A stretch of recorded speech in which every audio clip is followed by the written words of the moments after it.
Hey everybody, it's Tuesday. And welcome to this edition of Hook, Line, and Striker. I'm Josh.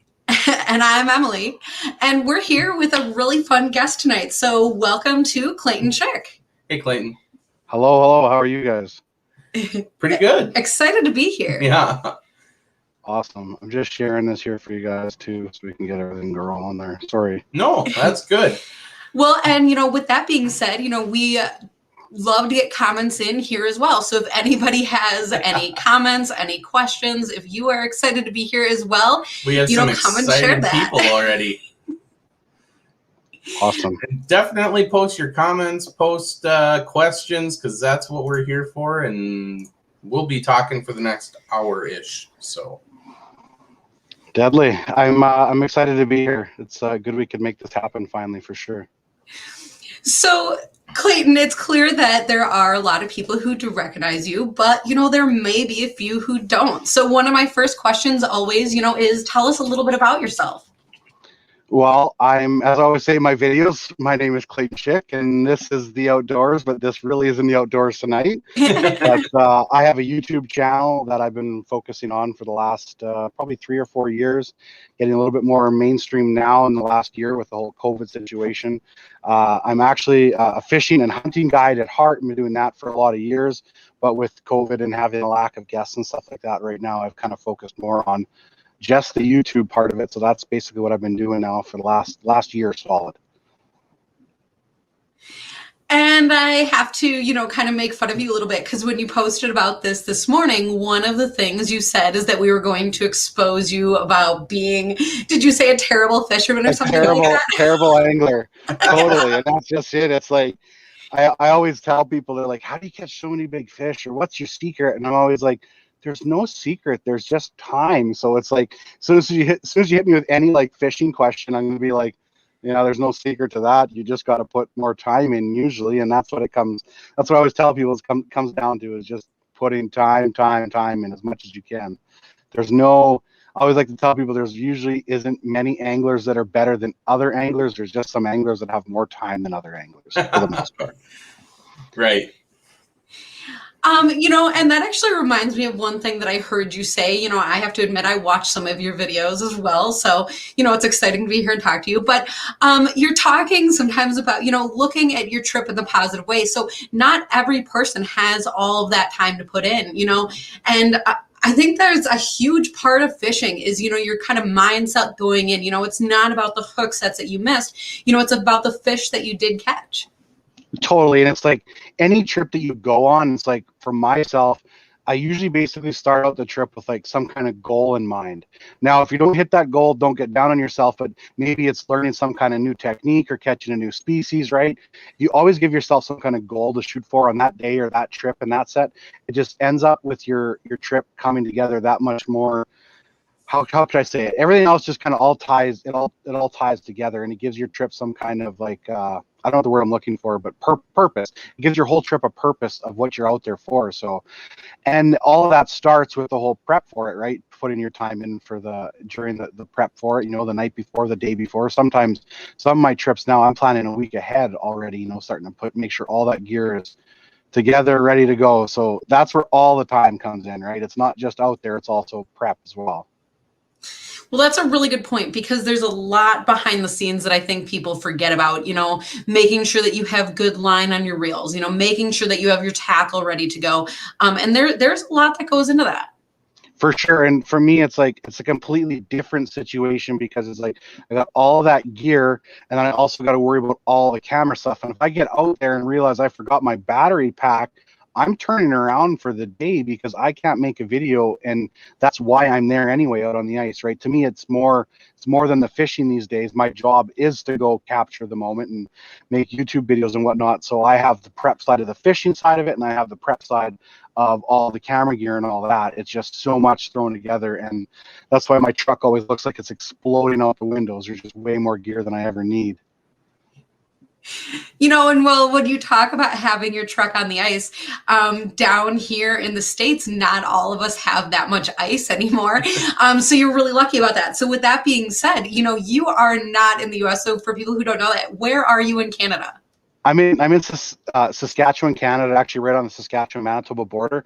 I'm only about probably 3 hours from the U.S. border in North Dakota, so not crazy up north. But yeah, we still have 36 inches of ice right now. Like it's full on truck season. Our snow just melted, and then today we got another foot of it already again. So we have snow all of a sudden. But our ice season goes to the end of April.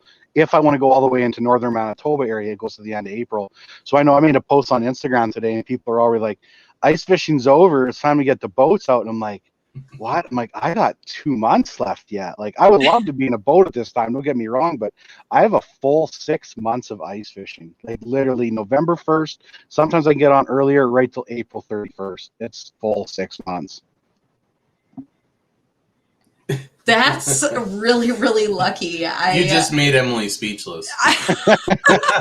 I can always go for a little bit more ice season. That's the thing. It's like, but I was like, this year we've had a very mild winter, but usually for a month of it, it's like, it's weather I don't even want to be in. Like minus, I guess, Celsius to Fahrenheit, but it's minus 30 to minus 40, for like a month straight sometimes. And you don't really want to leave the house. And especially with filming, because camera gear breaks, everything just cold destroys everything. Yeah. Well, and it's certainly a grass is always greener situation because we have everybody in the comments talking about, they're jealous of you having ice and you're saying that you're jealous of open water. So, I think as an angler that does both, it just is always hard to choose. Yeah. And don't get me wrong. 2 months from now, I'll be dreaming of first ice again, right? It's just that thing. It's like the perfect scenario would be if you could do 2 months of ice fishing, 2 months open water, 2 months ice fishing, 2 months open water, right? And it's like, and I actually only started to serious ice fish probably, I'd guess, about 6 years ago now. I always used to fish a little bit, but I used to go to Florida for the winters, actually. Like I used to go down the Florida Keys for 3 months and fish tarpon and reds and snook and all that in the Everglades. And that's all I did in the wintertime at one point for a couple of years anyway. So that's actually a really interesting point that you're making, especially this year with COVID. There's a ton of people that are out looking for, well, typically like trips to Canada, trips to here, trips to there. Our ice is melting and Canada's not an option. I do see a lot of people going south. So, I guess you probably didn't expect this question at all, but, for people looking to do a trip like that, do you have advice on that? Go with an open mind for sure. If you're a freshwater fisherman, saltwater fishing is a whole nother world in itself. Now, of course, you go down there for bass fishing and stuff like that, you're going to know some of the stuff already. But if you do go down and focus on the saltwater, just go with an open mind because it's a complete different world down there. And spend some time with some of the locals. Ask questions. For the most part, everybody's friendly down there. If you can, hire a guide somewhere to get out for a day or two just so they can show you the ropes. The ocean's a dangerous place, so it's a whole nother world for sure. But just like anything else, just spend time on the internet, do some research, right? We have all of this amazing information right at our fingertips at a mouse click these days. So just spend the time asking questions and just looking for good information.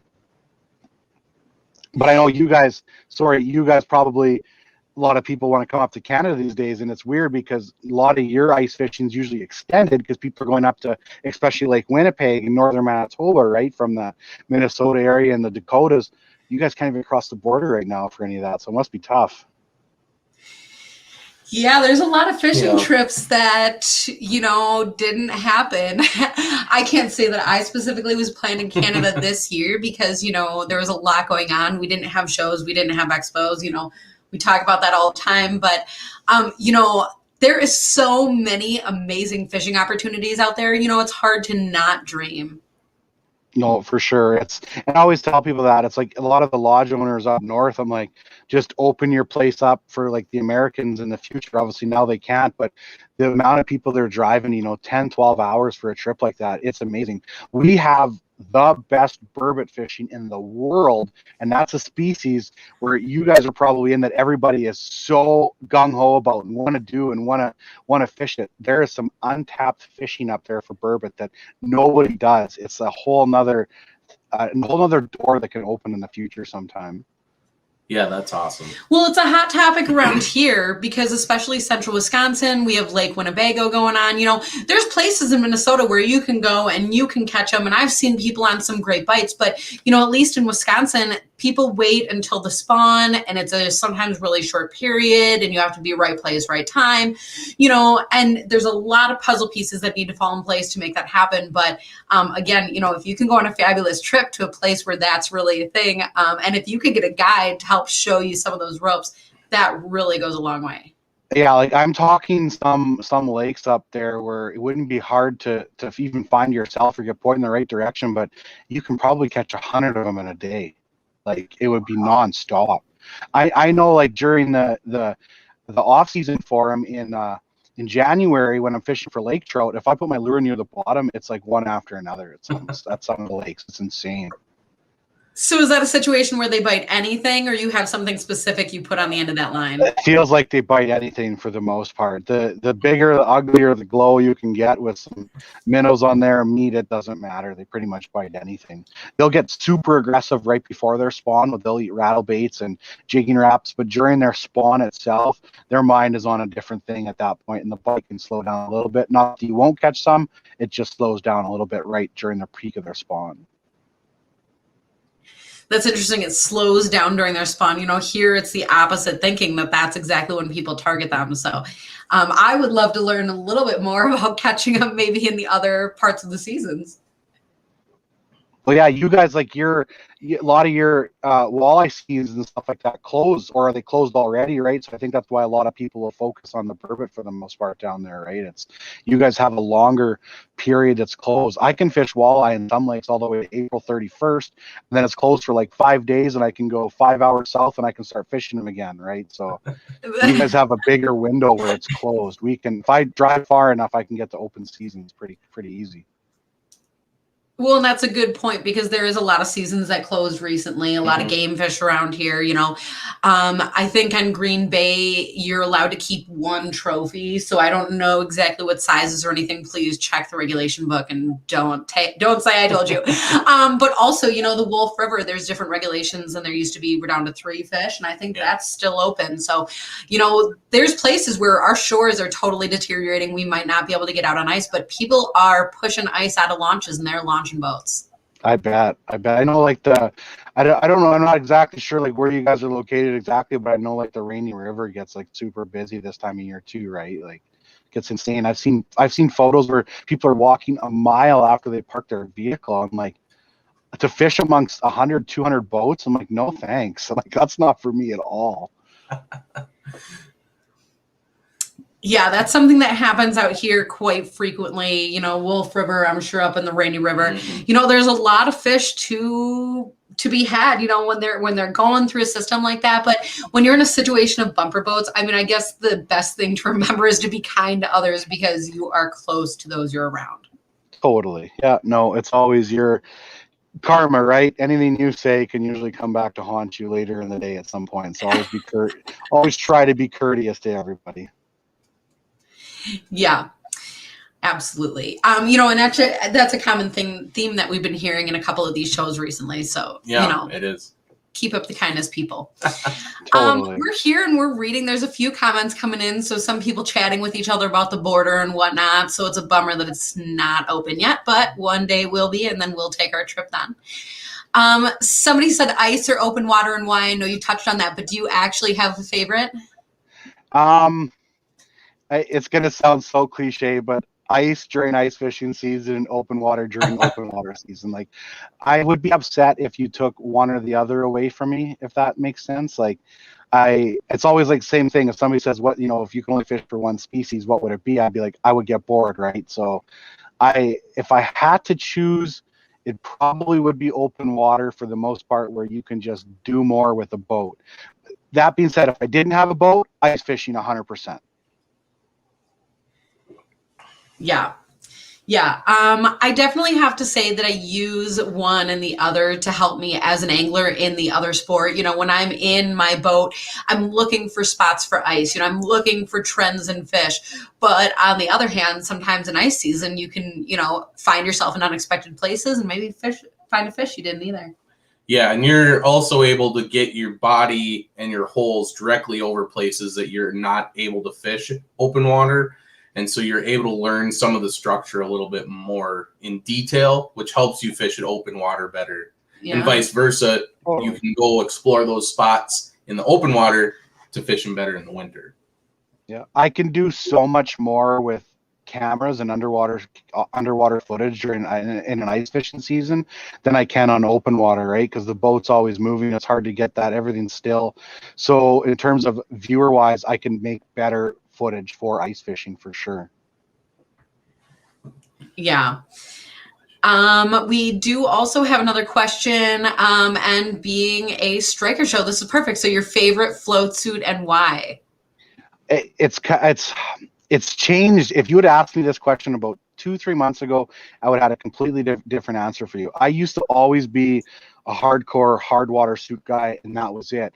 And Mike introduced me to the climate suit last year, and I used it a little bit, but this year I seem to be living in the climate suit, and I finally found that perfect mix of when I need to take my insulation out of the suit and and use the inner layers for when it's super cold. So anyway, it's not familiar with the climate suit, and that's my answer. My answer is a climate suit. And everybody's not familiar with it. The climate suit has another base layer on the inside of it that you can zip out. So when it gets really warm out, you can take out your inside layer from your pants and your jacket. And actually the jacket, the inside layer of the climate suit, I didn't realize this till this year, is actually a really nice jacket in the inside too, where you can even wear that jacket without the big climate jacket now too. So I seem to have my climate jacket now never zipped together. I always seem to have them layered, take off my outer shell, and then wear my jacket for the day. Sometimes, obviously, if anybody watches my videos, they wear a lot of hoodies all the time, and that's just because I fish inside. So you get something that's too warm inside, it makes it really tough in that sense. And the striker suits are so warm, that's why I usually go down to a hoodie when I'm in the shack for the day. But climate suit would be the suit I would pick 100%. But the hard water suit's a close second. And if you asked my stepson, he would be like predator suit. So it's all a suit, that you get accustomed to and that you like. So when you go to a store, I always tell people just to, walk around in that suit for a while and see what you like for the movement. Try on your sizes too. I wear a different size bib than I do jacket for the climate suit, but for the hard water suit, I wear both the same size. So, it all depends for that. So I know I've gone on way too much about that, but the climate suit is my answer for sure. Well, I like a few of the things that you said there. So one of them is that, you might not be wearing the same size jacket and bibs. And without shows and expos, first of all, go to a store to try it on. And if that's not possible for you either, there's actually a sizing chart on their website that is super, super true to the suit that you actually get. So if you fall within those measurements, you can be confident that the suit itself will fit. So that's one great thing. But I also love hearing you talk about flipping suits. Can you say that? Because, what we hear all the time is people find a suit and they fall in love, and that's that. It's the end of it. Happy life, fish forever. That's it. I'm a hard water fan, or I'm a predator fan. So what was it that actually helped you flip-flop from a hard water to the climate suit? I think it was having that removable layer. The hard water suit was amazing when it's cold out, but it just got to be super hot, in the shelter. So a lot of times when I know I'm going out for a day and I got a snowmobile somewhere, but I'm going to be in my shelter for the full day, I won't even wear my inner layer, right? Because I'll just tough it out for that ride if it's super cold out with just the outer shell, which usually ends up being warm enough anyway. But the hard water suit's so warm. If I had to fish always outside, and I think that's probably why that's probably why I flipped. I used to fish without a shelter all the time. I fished outside nonstop, and the hard water suit was better for that aspect for sure. It's kind of funny because I started wearing a striker suit probably 4 or 5 years ago.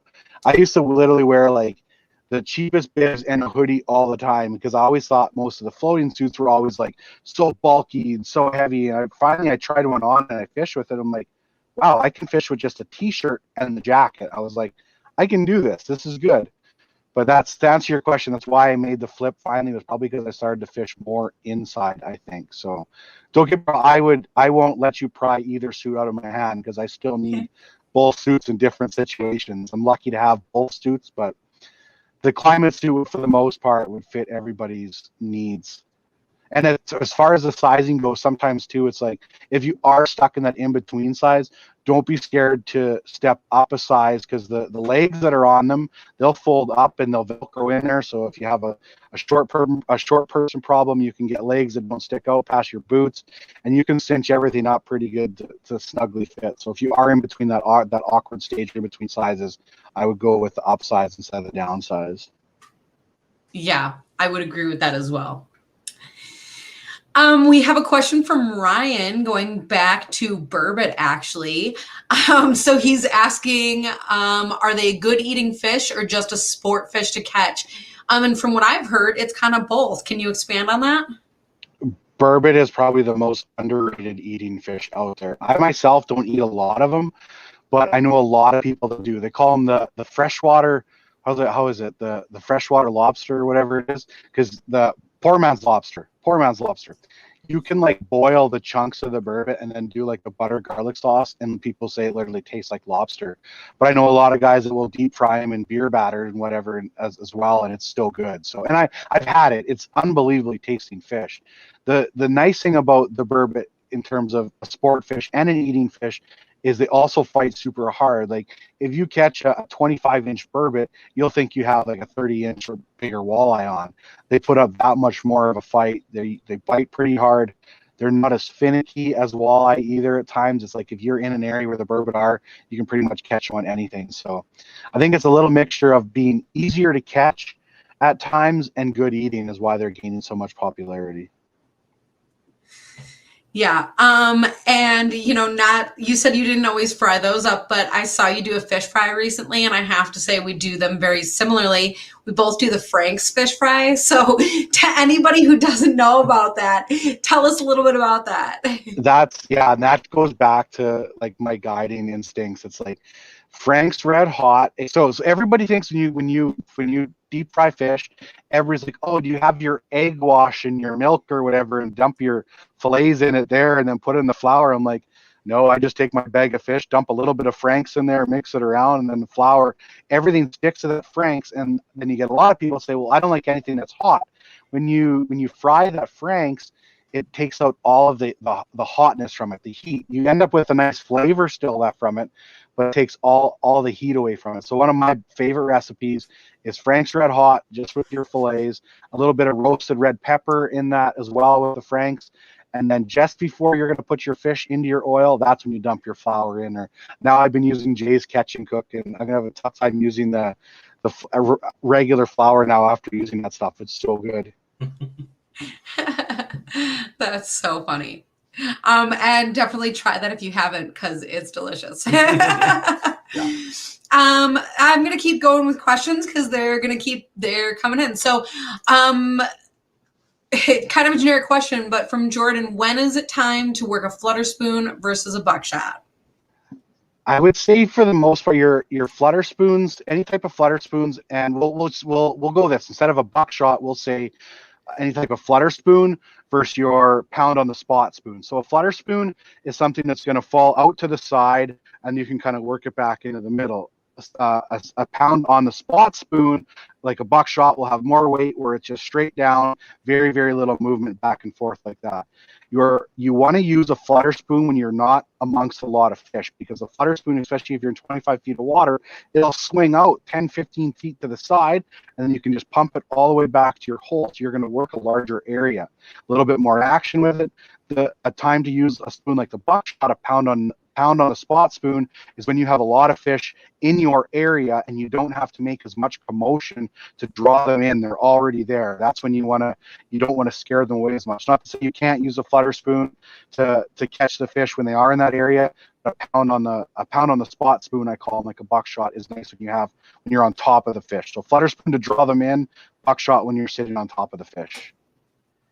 That's what I do it for. That's not always the right thing either, right? There's so many different theories out there. Yeah, absolutely. And depending on where you're at, it could be different fish that you're targeting.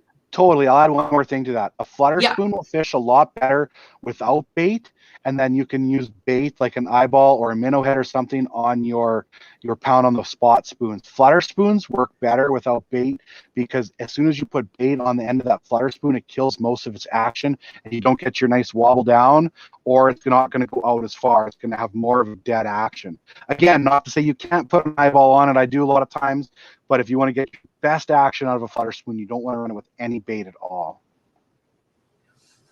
That's a good tip. Yeah, that is a good tip.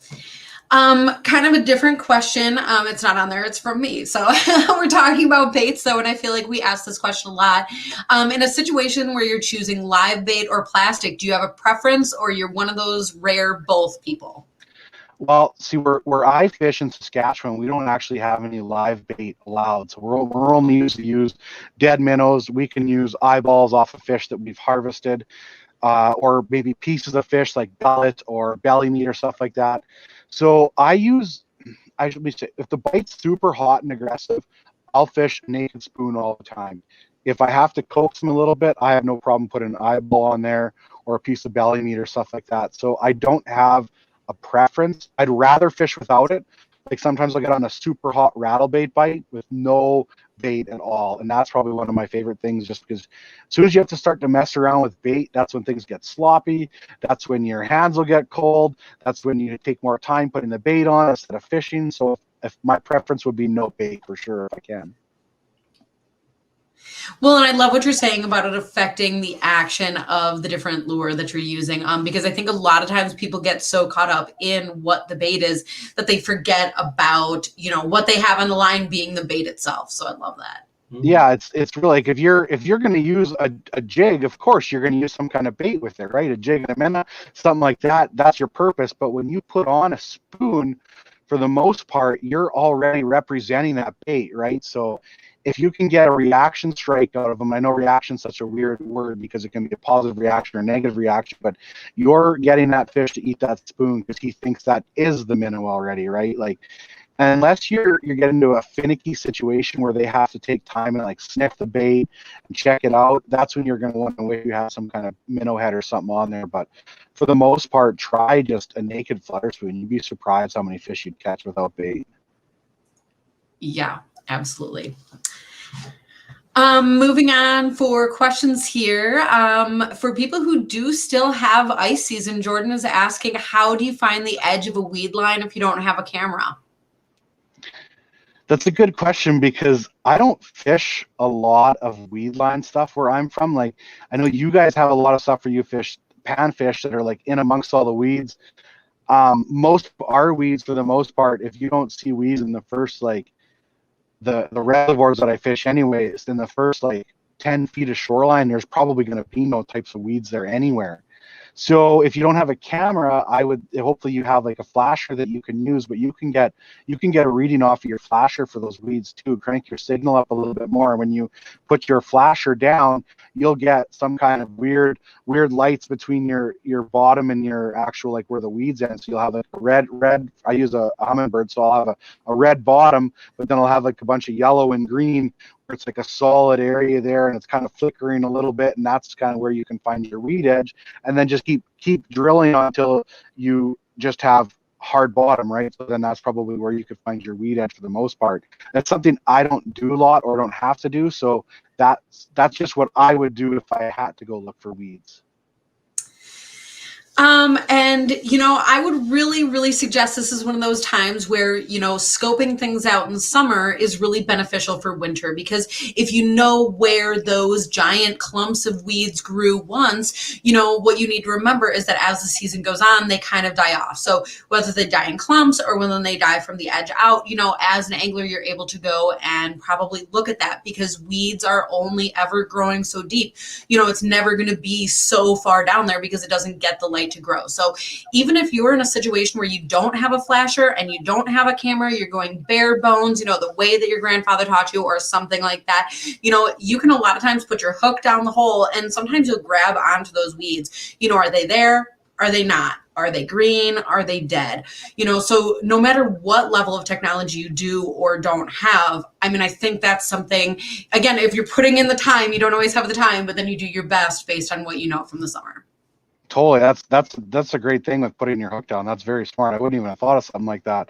I would have relied more on having a boat and being there and I use the Helix 7 these days, and you can have your GPS marks on there. And if you don't have to search for them in the winter, right? Like you're not going to grow fresh weeds in the winter. At least my lakes, you're not going to grow fresh weeds in the winter, right? Your weeds might die off and disappear, but if you can mark all your edges with GPS spots in the summer and then go back in the winter time and fish those GPS points later in the year. Yeah. Well, and again, if you're the kind of person who doesn't have a boat, any kind of visual cues that you can do are things that'll definitely help you out in winter. So as long as you can go out there, look around a little bit, that'll get you a little bit farther each year. Yeah. And one little thing that people tend to forget is use your phone. Use your camera on your phone, and a lot of times it'll save the dates. And so you're able to look back on pictures of where you fished before, and that'll tell you not only where the weeds were, but it'll tell you what fish you were catching at that time, where you were catching them. And so it kind of is a little bit of a diary of sorts, a little bit more visual. So that'll help as well. Totally. So next time I lose my phone down the hole, I'm coming after you because you told me to use my phone.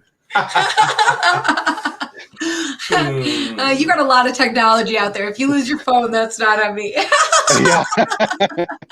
Totally. Oh my goodness. We have a question here about your trout videos. So let's get that up here. Your trout videos, you're using a 50-inch. In your opinion, is that too much rod for Lakers, or is that what most fishermen are using? Actually, so Ryan, I've never used the 50-inch for lake trout yet. I've been using just a 43-inch heavy, and then I have a new rod, a 46-inch extra heavy for the bigger baits. I don't think that there's too much rod for that, if for a lake trout for sure. If I had the right action and the right stiffness for a 50-inch rod, I would 100% use it, especially for the bigger Lakers. They are notorious for throwing their head around for their head shakes. So the longer rod that you can have that can absorb those head shakes, the better off you are. Now, of course, when you get into a shelter or a shack, 50 inches might be a little bit harder to fish in, especially if it's a flip over shelter. The big auto resorts that I fish out of, there's lots of room in there. So I haven't used the 50-inch rod myself yet for the lake trout, but it wouldn't be that bad at all. I honestly think for Lakers, a little bit longer rod is better to absorb those head shakes. That's actually a really great point about those head shakes. Anything that you can do to help that line, not snap anywhere. You have a lot of strength in your line, but that rod absorbs so much of that. So that's really great. What are you putting on the end of that line there? For the end of the line for trout. For trout. Yeah. For hooks, I mean anything from a half ounce spoon to a 2-ounce tube jig. I've got some new 4-ounce octopus hooks from Savage Gear, and they look literally like an octopus. They're like 4 ounces. So I'm going to play with some of those this year. Bondi baits work really well, but I use a lot of tube jigs for the most part. And going back to the rod thing just a little bit too, another thing you want to always match is what you're using for a line. If you're going to use a braided line, you want a rod with a little bit more forgiveness. If you're using a really stiff rod, sometimes mono will work better because the rod isn't going to absorb as much, and then your mono will take place and absorb those head shakes for you in that sense. So I learned that from a good carp angler a few years ago. I had 2 different rods with completely different actions, and he's like, make sure you use braid on this rod and mono on this rod. And I'm like, why? I don't get it. And he explained everything to me, and it made perfect sense after that. But match your rods with what kind of line you're using as well. Yeah, that's a really great tip. Mm-hmm. So if anybody else has any questions, feel free to throw that in. In the meantime, I do have something else I was looking forward to bringing up with you is kind of a new trend this year that people are getting to. So camping on the ice. Yeah, that's something that's kind of like taken off in the last year and a half. And I don't know if it's the COVID situation where people are scared to go out to a hotel or the cabins or wherever. Maybe it's even just, I only have I only have 36 hours to spend, so I'm going to go there in the morning. I'm going to fish all day. I'm going to sleep on the ice, and I'm going to get up early and keep fishing again, which is awesome, right? I see nothing wrong with it. Just be super safe with the whole ice camping thing. Carbon monoxide is a real thing to worry about, and we've had some situations both in Canada and the States this year of people not waking up in the morning because they're running their sunflower heaters all night and they're locking in all their vents and their windows and their doors. They're not realizing what carbon monoxide can do to you. So definitely take your time in that sense, be safe about it. But I always encourage people to do it, right? Like, you learn something every time you go out in terms of what else you should be bringing or what else should you leave at home, right? It gets to be a harder and harder thing. If you have a snowmobile out there for the weekend, you can take a lot less gear than you can if you're taking your truck on the ice. So I actually have a video that I'm starting to edit that'll come out in the next few days, which is another 2 nights of camping on the ice for big pike and for walleye and stuff like that. So it's something that I've started to do the last couple of years a little bit too, and it's a growing trend. Like you said, it's insane. So I'm interested in hearing you say the things not to pack. Is there anything on your list that you thought that you would need that you now leave at home? You know what? I usually take too much of everything. Okay. For the most part, right? Like I'm notorious for, like, I'll pack everything in my cooler, what I'm going to eat, and then I get home at the end of the trip, and it's like, what was I thinking? Like, you don't eat as much as as you think you do when you're out there. So I think I just have downsized everything a little bit more, right? Like, the first time I went, I think I took like 6 rolls of toilet paper. Why? Why did I need 6 rolls of toilet paper, right? Like, you just overthink things in that aspect, right? It's like, and the nice thing about that is, like, if you do have everything with you to survive a night or two, and you get into some situation where you get stranded or your snowmobile gets stuck, you have everything with you, so, to be able to survive that night, which makes it a lot handier in that sense. But I think I've just, to answer your question, really started to downsize everything more. I don't think there's anything that I took one trip that I'm like, what am I don't need to take that at all. It's just kind of all compacting everything just a little bit more. And then what are some of the things that, top 5 or 10 or whatever, how much you could whittle it down to? What are your must-haves when you're camping out there? Well, for me, it's completely different, because when I go, I have to have a generator and lots of batteries and a laptop to dump footage on. So those are my must-haves. But if you were going out there without the whole filming aspect of it, I would say your top couple things to have is a good fire source in terms of for heat for your shelter. So I recommend a big buddy heater, and then a carbon monoxide detector. That's number 2. A cot is probably your best bet. I've played around with sleeping in a chair. I've seen some people use air mattresses, but a good comfortable cot probably is one of the best things. And a really good sleeping bag is another one, because you'd be surprised how cold it can get at night sometimes. So a really, really good sleeping bag. And then one other thing I would say to make sure you don't forget is all of your tie downs for your shelter, because the wind can pick up in the middle of the night or change directions. So before you go to bed, tie your shelter down, because there's nothing worse than a shelter blowing away. And it's even worse when it blows off you at 4 o'clock in the morning. I haven't had that happen yet, but I'm sure it will at some point. That would be ridiculous. Plus, we always bring our dog with us. She would like jump up. That would be funny. Have you guys tried any of the winter camping yet yourself? Yeah. So actually, we were planning on doing it, and we used your first camping video as a reference, kind of what to do, how we went out there. We have a slightly smaller hub. It's like a 4 or 5 person hub. So fitting 2 cots and a dog in there was a little bit sketchy, and we did learn some stuff. Like, we fished off of our cots quite a bit. And what we realized is we should have brought chairs and folded the cots up during the day and had holes underneath the cots. Because Right. 1, you're not going to drop stuff down the holes when you're sleeping, because you're sleeping on top of the holes. And 2, it'll open up a bunch of room in the hub.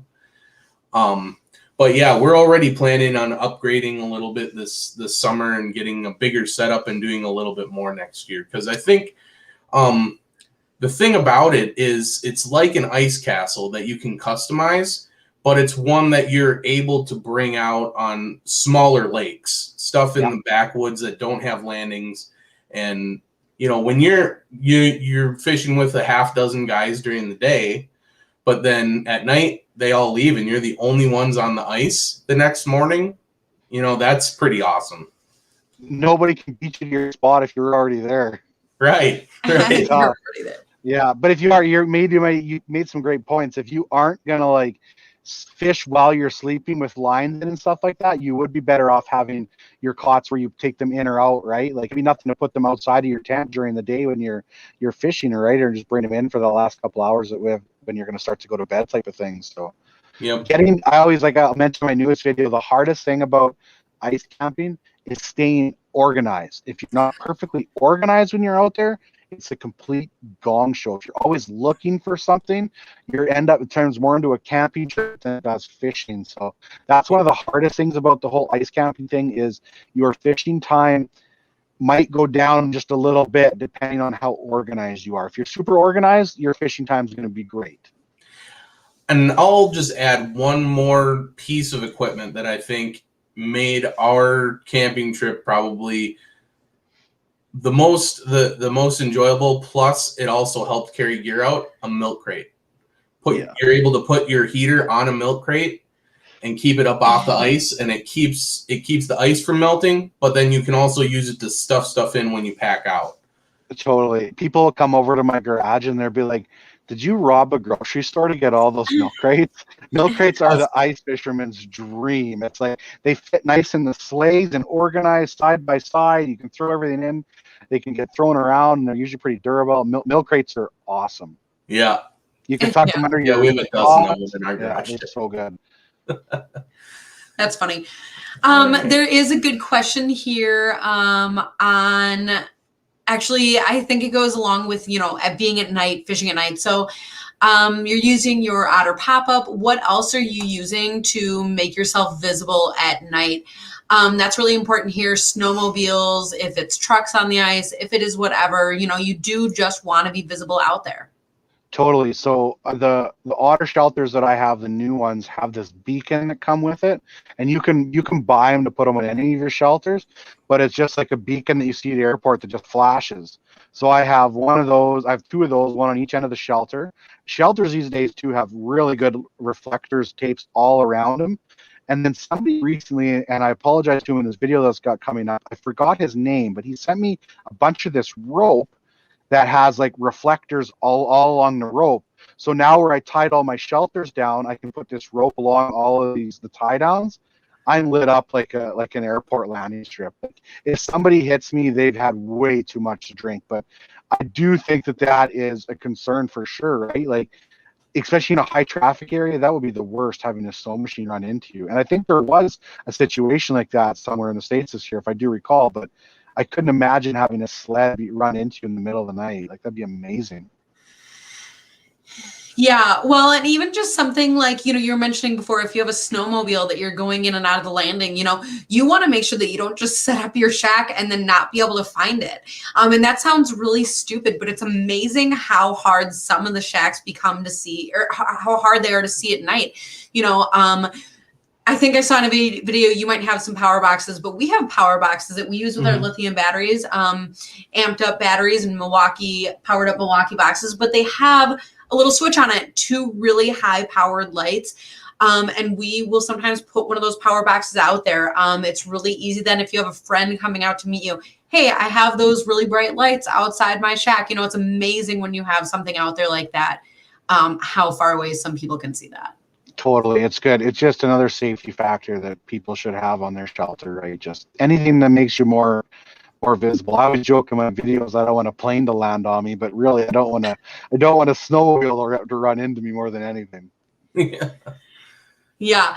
Well, then as far as, night fishing, there are people who swear that if you're night fishing, it has to be dark everywhere. So that must not be the case for you then?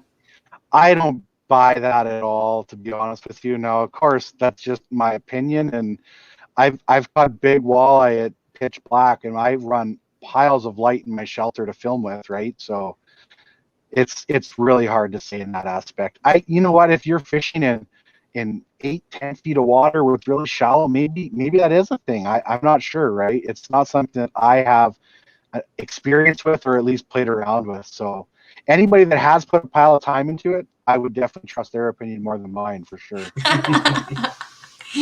A few other questions here. What's your favorite walleye hook? It does not specify ice or open water. Favorite walleye hook. If I have to get specific, it would definitely have been the dinner bell, the medium-sized dinner bell from Frostbite. I started using the medium size this year more, and it was just like every time I seemed to put it on, it was like I would score a big walleye with it. It was had to be the rose gold color with orange bell. So I apologize to Frostbite now because anybody watches it, they're gonna go buy them all out. But it gets in your head in that aspect, right? Like it seems like every year I have a different bait that I love for big walleye more than anything. Last year it was the 60 tantrum rattle bait. It was like because I caught 3 10-pounders in one day on it. It was like that was the bait I needed to have. So every year it changes, right? It's all about a confidence bait in that aspect. So It's, yes, all about a confidence bait. That's awesome. Any advice for fishing Lakers on a really cold or windy day? But I guess I get any fishing on a cold or windy day. What do you do when you're up against the elements? usually the elements will make you so you can't move around that much. So for a cold and windy day where you're going to set up for the day, I would say basically put yourself in like a high percentage area where you think that Lakers are going to be traveling for the day. Sometimes I'll fish big feeding flats where I can move around a little bit during the day if I have to. But if I know I'm going to be buckled down all day and not moving, I want to be in an area where Lakers are going to be traveling, or I assume they're traveling throughout there. So travel routes are really good. Sometimes like really steep drop-offs just above them or on the edge of them or even the bottom of them, but somewhere where you think fish are traveling throughout the day. Choke points are really good, especially this time of year as the water starts to rise and the ice starts to rise and all of the runoff comes, little choke points. Little funnel stuff like that is always a good spot to spend all day in. Yeah. So definitely location when the weather is not in your favor. And Totally. wear your striker gear because you'll be prepared to be out there. Exactly. It's like, yeah, and I've been spoiled with being able to fish inside so much. I haven't put myself in those super, super cold days, but that too. And it's nice to take better care of the fish fishing inside a shelter when it's super cold out. So. Actually, I have a few pike questions coming in. So I know you mentioned that you have some stuff coming out about that soon, but what is the best line for pike, and does the color of the line matter?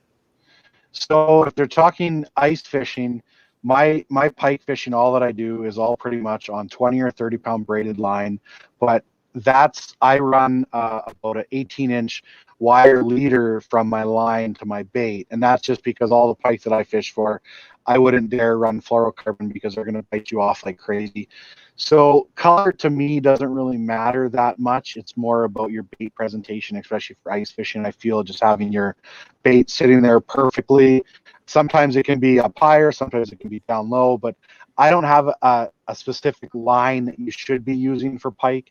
All I can say is that if you're looking to make your own leaders, the American Fishing Wire 26-pound 7x7 49 strand is like the best stuff that I've ever used. It's nylon coated. It's super expensive, but it's so good. And I use that for fly fishing for pike in the summertime. I use that for all of my baits like Savage line through gears, glide baits. I'll just change the size. I'll use 26-pound for smaller baits, 40-pound for medium size, and 65-pound for bigger baits. So I'd say the wire is more important than the actual line itself. That's awesome because the pike that I catch are not big enough to need that. So I'm going to come fish with you instead.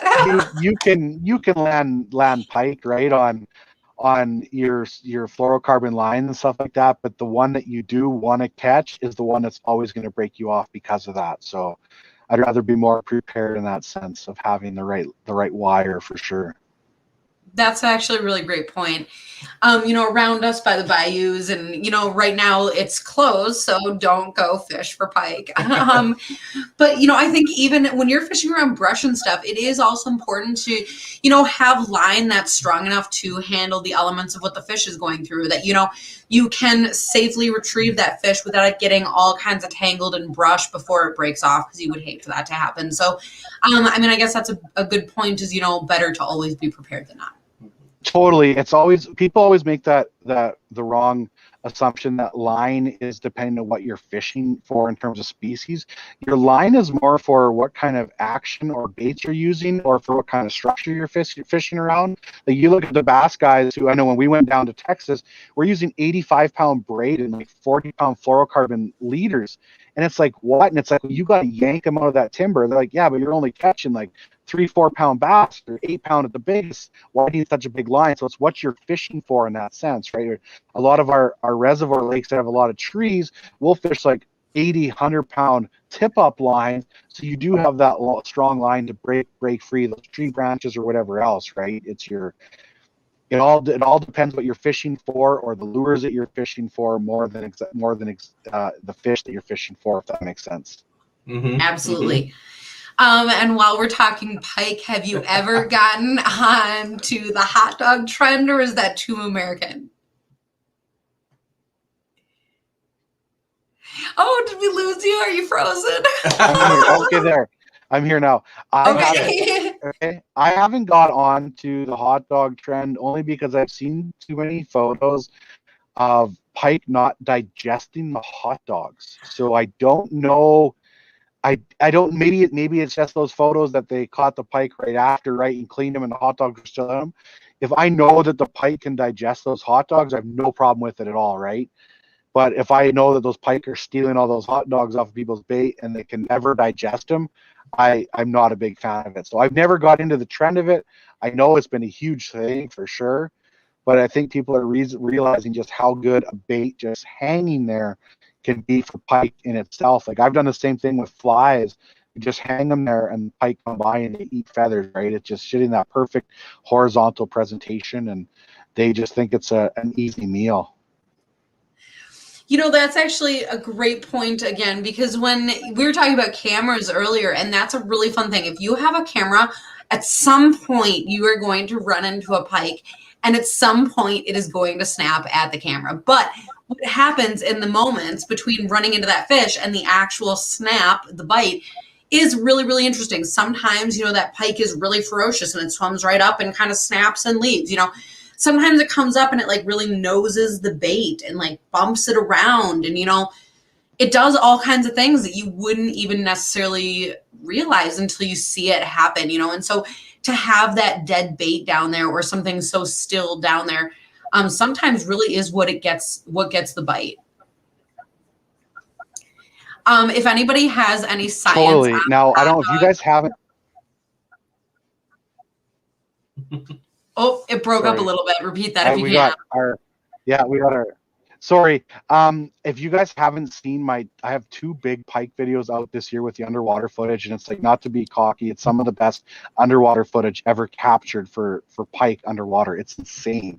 Super clear water, like 3.5, 4 feet of water, where it's like everything from them hitting the baits, hitting the cameras, everything. It's just mind-blowing footage. I love watching those big predators down there. It's insane. Yeah. When you have a predator fish, people do always expect that they are, big and scary and like a shark come out of nowhere and always eat, but that's not always the case. So to be able to capture that on camera, go and check out that footage, because you will learn something for sure. Mm-hmm. Yeah, pike this time of year, like, they're more slow moving around, and for the most part of the winter they are. Sometimes they'll be super aggressive and chase baits and hit them, but for the most part they're just cruising the shallows, just seeing what's out there. They're slow moving, their metabolism is slowed down a little bit, and they come by a meal and they're like, I don't really want to eat, but it just smells so good. And then they kind of put their lips on it, they'll taste it, and then they let go, and then they put their lips on it again, they're like, yeah, I think this is good. It's amazing to watch what goes through their head. Like, it's crazy.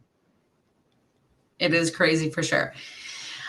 So, we talked about a whole range of things here tonight, and I'm concerned that we could go on forever. So, at some point, you kind of have to call things nearing the end. We have a lot of people with a ton more questions rolling in, but one of the cool things I know about you is that you do quite a few different, lives where people can chat in, or different videos that people can post comments, certainly. And so remind us, if people don't already follow you, how can they do that? Yeah, if you just YouTube Clayton Schick Outdoors, that's going to be the quickest way to find me. I'm on Instagram, I'm on Facebook, but I usually put out 1 or 2 fishing videos a week, and then I have live chats there I do on YouTube, and they've been getting pretty crazy where it's 400 or 500 people in there at once chatting, but I'll answer questions and all that. But YouTube is the best place to find me for sure. Awesome. And we appreciate again that you took the time to be here with us. We had a lot of fun, talked about a whole bunch of things, and I loved having you on. I'm glad you guys have me. I'm glad we could find a time and make everything work. You guys are doing a great job with all of this, so hats off to you guys. This is a lot of work what you guys are doing in terms of putting all this together, organizing guests, thinking of all the questions you're going to ask. So you guys are doing a great job with it all. Hats off to you guys. Oh my goodness. Thanks, man. Yeah, we appreciate it a lot.